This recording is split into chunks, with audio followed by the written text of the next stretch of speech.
নমস্কার, আপনাদেরকে স্বাগত বিনাশা কিচেনে। আজকে আমি আপনাদেরকে বানিয়ে দেখাবো দই পাবদা। আমরা বাঙালিরা তো সবসময় মাছ ভাত খেতে ভালোবাসি, তা যে কোনো মাছই হোক, পাবদাই হোক আর রুই হোক, যাই হোক। তাই আজকে আমাদের রেসিপি হলো দই পাবদা। চলুন দেখা যাক। নিয়েছি 8 পিস পাবদা মাছ। এটার মধ্যে আমি এখন নুন আর হলুদ ভালো করে মাখিয়ে দিচ্ছি। দিয়ে দিচ্ছি 1 চামচের মতো লবণ, আর দিয়ে দিচ্ছি 1 চামচের মতো হলুদ গুঁড়ো, দিয়ে দিচ্ছি অল্প একটু সর্ষের তেল। এটাকে ভালো করে মাখিয়ে নেব। ভালো করে মাখিয়ে নিচ্ছি। যেহেতু পাবদা মাছে আঁশ নেই, ভাজতে গেলে খুব তেল ছিটে আছে, তার জন্য এর মধ্যে একটু সর্ষের তেল ভালো করে মাখিয়ে নিলাম, যাতে ভাজার সময় তেলটা ছিটে কম আসে। ভালো করে মাখিয়ে নিচ্ছি। এটাকে আমি 15 মিনিটের জন্য রেখে দেবো ম্যারিনেট করে। মাখানো হয়ে গেছে, আমি এবার রেখে দিচ্ছি। মাছটা রান্না করার জন্য কিছু মশলা লাগবে। আমি নিয়ে নিচ্ছি এখানে 10টা মতো কাজু বাদাম। এটাকে আমি একটু গরম জলে ভিজিয়ে রেখেছি। নিয়ে নিচ্ছি 2 চামচ কালো সর্ষে, 2 চামচ সাদা, 2 চামচ পোস্ত, আর যেহেতু টক দিয়ে করবো তাই টক দই নিয়েছি এরকম হাফ বাটির মতো। আর নিয়ে নিচ্ছি 6-7টা কাঁচা লঙ্কা। লঙ্কাটা ঝালটা আপনাদের স্বাদ মতো নেবেন। এগুলোকে আমরা একটু পেস্ট বসিয়ে দিয়েছি। আমি দিয়ে দিচ্ছি পরিমাণ মতো সর্ষের তেল। তেলটা গরম হয়ে গেছে, দিয়ে দিচ্ছি অল্প একটু লবণ, ভালো করে মিশিয়ে দিচ্ছি। তেলটা গরম হয়ে গেছে, আমি গ্যাসের ফ্লেমটা লো করে এবার একটা একটা করে মাছ দিয়ে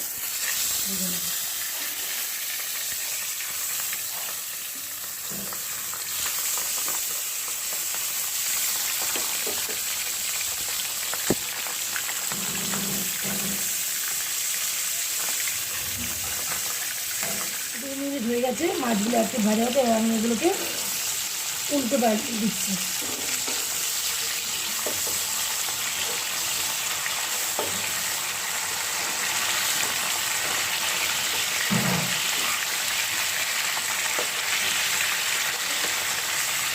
উল্টে দিতে 2 মিনিট হালকা করে ভেজে নেব।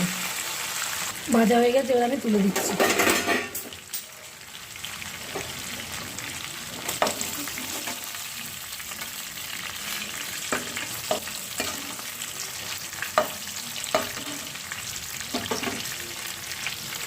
একইভাবে আমি আর অন্য মাছগুলো ভেজে নিচ্ছি।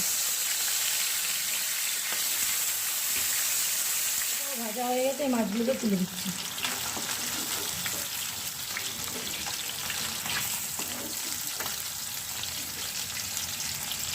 তেলের মধ্যে দিয়ে দিচ্ছি অল্প করে কালো জিরা আর 2টো কাঁচা লঙ্কা। এটাকে আমি 30 সেকেন্ডের মতো একটু ভেজে নিচ্ছি। তেলের মধ্যে দিয়ে দিচ্ছি আমি 1 চামচ হলুদ গুলিয়ে রেখেছিলাম জলে, সেটা দিয়ে দিচ্ছি। দিচ্ছি 1 টিস্পুন লাল কাশ্মীরি লাল লঙ্কার গুঁড়ো। এটাকে ভালো করে মিশিয়ে দিচ্ছি। এটা ঝালের জন্য না, শুধু কালারের জন্য আমি দিলাম। এবার দিয়ে দিচ্ছি আমি পোস্ত বাটা। এটাকে ভালো করে মিশিয়ে দিচ্ছি।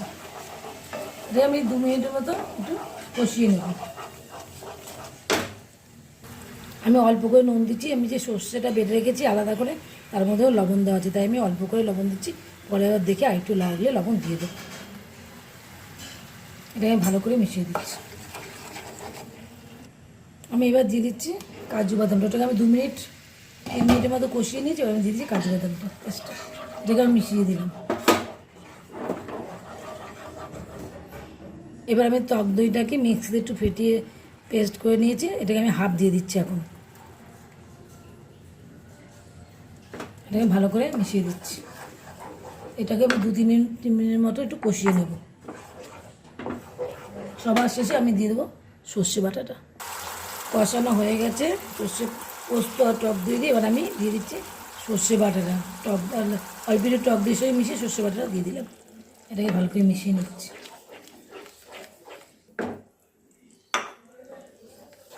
এটা দিয়ে আমি 2 মিনিট কষিয়ে আবার একটু ঝোল দিয়ে দেবো।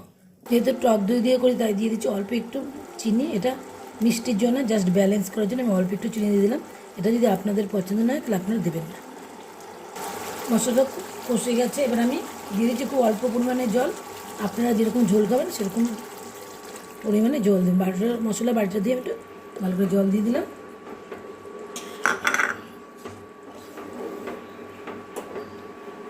জল ফুটে গেছে, এবার আমি মাছগুলো দিয়ে দিচ্ছি।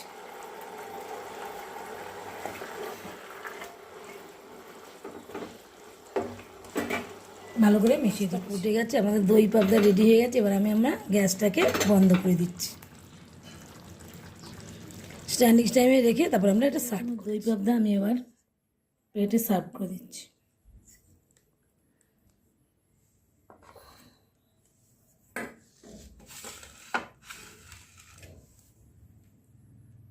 প্লেটে সার্ভ করে দিয়েছি। এটা আপনার গরম ভাতের সঙ্গে ভীষণই ভালো লাগে খেতে।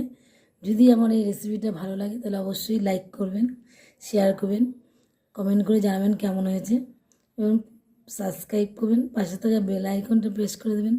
যখন আমি নিত্য নতুন কোনো ভিডিও আপলোড করে আপনাদের কাছে পৌঁছে যাবে। আজ এই পর্যন্তই। অন্য কোনো দিন অন্য কোনো ভিডিও আপনাদের কাছে হাজির হয়ে যাব।